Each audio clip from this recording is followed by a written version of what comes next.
What if I told you there are cities beneath the Amazon, not hidden in jungles, but buried below ancient riverbeds? What if the greatest mystery of the Amazon isn't what's above the trees, but what lies under the river itself? Tonight, we explore who might be living under the Amazon River, and what new science is telling us about a forgotten world, a civilization, lost to time, waiting to be rediscovered. Long before satellite images and LIDAR scans, the Amazon told its own stories. Indigenous peoples spoke of Yacuruna, water spirits who live in underwater cities deep in the river's heart. These beings, the Yacuruna, are described in Amazonian legend as humanoid, but otherworldly hairy, with backward-facing heads, deformed feet, and the ability to transform. Many say they dwell in beautiful crystal palaces beneath the water, cities mirrored like reflections, with walls of fish scales and hammocks of feather and snake. According to myth, Yacuruna can lure humans into their realm. Fishermen, swimmers, even women, and, once taken, people may never return. To some, it is purely spiritual. To others, may be a memory of something very real.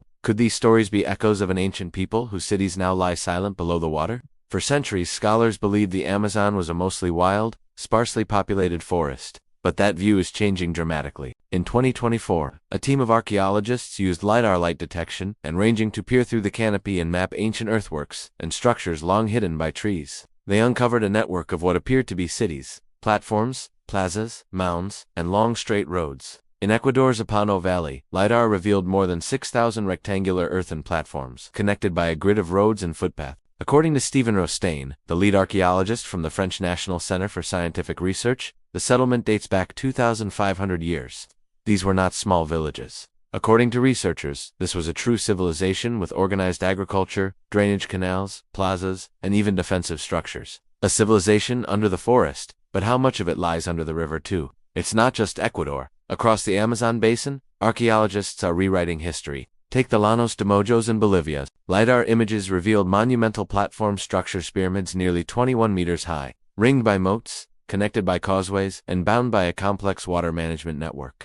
Scholars believe this was part of the Kasara Bay culture's urban centers, managed, engineered, sophisticated, or consider the area of Cujicugu, near the Xingu River in Brazil. Anthropologist Michael Heckenberger and his team studied remains of a network of towns that once supported thousands of people. Bridges, moats, and defensive walls, they all appeared in this ancient urban complex. This challenges the long-held myth that the Amazon was too poor in nutrients to host large, organized populations. If these civilizations could build cities in the forest, why not under the river too? There are more clues. When the water levels of certain Amazon tributaries fall, stone engravings and ancient etchings begin to emerge. In the Rio Negro, for instance, during a historic low-water event, fishermen and researchers documented Stone Age rock carvings on exposed rock faces. These images include faces, snakes, and geometric forms possibly made 3,000 to 7,000 years ago.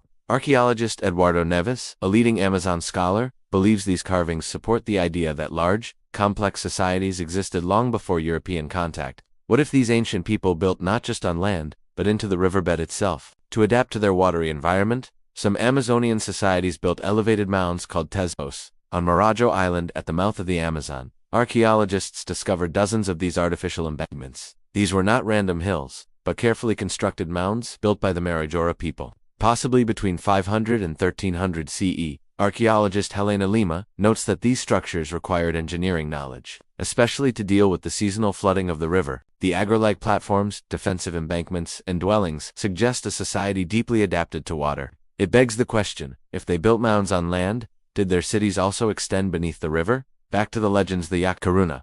These water spirits are more than myth to Amazonian shamans. Many indigenous shamans claim they can communicate with Yacuruna, calling on them for healing and deep knowledge. Some stories say that those taken by these spirits eventually transform, their faces shift, their feet deform, their memory of the human world fades. One tale describes hammocks made of snake bodies and ceilings of fish-scale crystal, reflections of cities in the water's depths. Whether literal or symbolic, these accounts echo the archaeological record of a deeply aquatic, complex culture in the Amazon basin. Could the myth of Yacuruna preserve the memory of a real, submerged civilization? So far, most discoveries are on land mounds, ridges, platforms. But scientists ask, what about underwater? River dynamics over centuries can bury structures beneath sediment. Seasonal flooding, shifting channels, and rising water levels could hide entire architectural complexes under the Amazon's murky depths. Recent LIDAR and remote sensing studies, combined with soil analysis, hint that known ancient sites extend beneath current river courses. Some researchers suspect that there once were canals, roads, and even plazas submerged after river courses shifted. Imagine an ancient city, drowned and preserved in silt, flowing silently beneath the Amazon's greatest tributaries. Why did these civilizations disappear, or vanish from sight? Several theories exist. Environmental change. The Amazon's rivers shift over centuries. Floodplains may have shifted, burying sites under sand and silt. Disease and depopulation. European contact brought disease. Populations collapsed, and cities were abandoned. Cultural transformation. Instead of vanishing, some communities may have adapted, shifting from mound dwellers to dispersed riverine people. And natural concealment. The dense forest, combined with seasonal flooding, hid these cities for centuries, until LIDAR and modern tech revealed them. Archaeologist Jonas Gregorio de Souza has argued these were not accidental or temporary settlements. They made use of the Amazon's water system, engineered the land, and created managed landscapes of great sophistication. But in many places, the archaeological evidence is still underwater, waiting. This isn't just a story of lost cities. It's a story that rewrites everything we thought we knew about the Amazon, and about human civilization. If these river-hidden civilizations existed, they challenged the idea that the Amazon was untouched wilderness before Europeans arrived. They show sophisticated water management, agriculture, and architecture adapted to the river. They expand our understanding of indigenous knowledge, ecological engineering, and long-term sustainability. Modern science LIDAR, satellite imagery, soil analysis, giving voice to people who lived here centuries ago. And it teaches us that civilizations can adapt, thrive, and then quietly disappear into the depths. Today, archaeologists, indigenous communities, and scientists are working together to map, preserve, and understand the Amazon's hidden past. Before time and rising waters erase it forever. Who is under the Amazon River? Perhaps not gods, not monsters, but people, builders, farmers, engineers, water spirits and myth, but very likely humans in history. This river holds more than water, it holds memory. If we listen, if we explore, maybe we can bring that memory back to life. Thank you for joining this journey beneath the surface. If you want to dive deeper, check the links in the description for the latest archaeological research. And don't forget to subscribe, because the Amazon's greatest secrets are still being revealed.